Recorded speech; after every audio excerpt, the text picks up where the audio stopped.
Hello, మీ శ్రీనివాస్. నర్సీపట్నం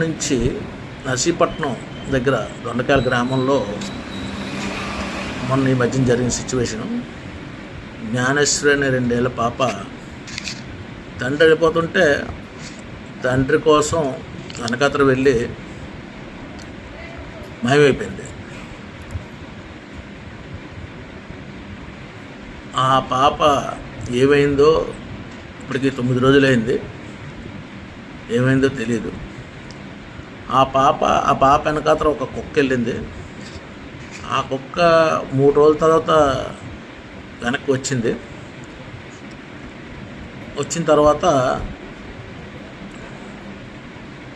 ఒక 2 రోజులుండి ఆ కుక్క చనిపోయింది. ఆ కుక్క మూలాన ఏమైనా తెలుస్తుంది విషయం అని అనుకుంటే ఆ కుక్క చనిపోయింది.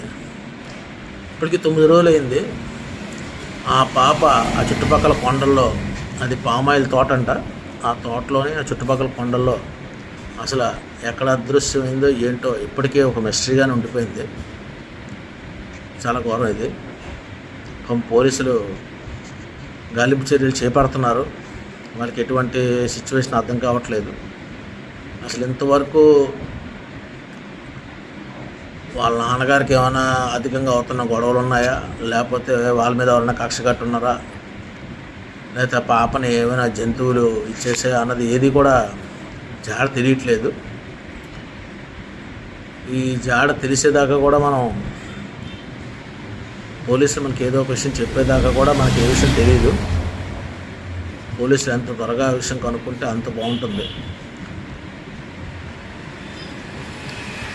నా ఈ ఉద్దేశాన్ని అందరూ లైక్ చేస్తే లైక్ కొట్టండి. ఇంకా మ్యాటర్ నచ్చితే సబ్స్క్రైబ్ చేయండి. Thank you.